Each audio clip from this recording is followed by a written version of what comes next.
Kumusta? Magandang hapon sa ating lahat mga ka-farmers, mga ka-viewers. So ngayong hapon mag-update na po tayo sa ating talong na 7 month old caffeine. Ito na po no mga ka-farmers kung saan marami pang bunga na pwede nating i-harvest bukas. So pasensya na po sa inyo dahil sa sobrang nating busy. Hindi tayo palaging nakapag-update no at nakapag-upload ng mga video.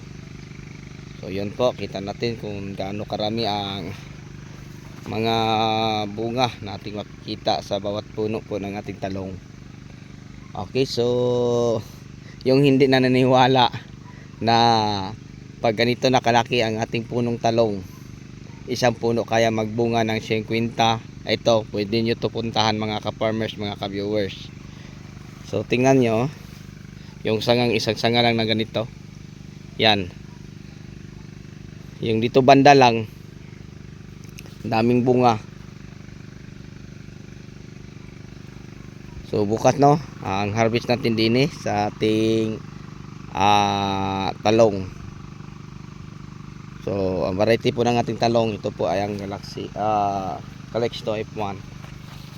So wala pang ulan din ang area natin nasa Batangas.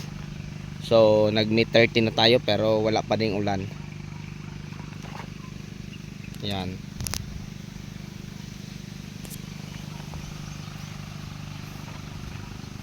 So bukas may harvest kami din So pasensya na po sa inyo mga ka-viewers, mga ka-farmers dahil sa sobrang busy at kararating pa lang po natin ngayon. Kasi umuwi tayo yung time na nagbutuhan at ngayon lang nakabalik. So iniwan lang natin ang mga tuhan din So sa ganito kalawak, 3 hectares na pen, 4 lang sila. So hindi na i-manage ang pagkontrol ng damo. So okay lang yun mga ka-farmers kasi mainit naman din sobra.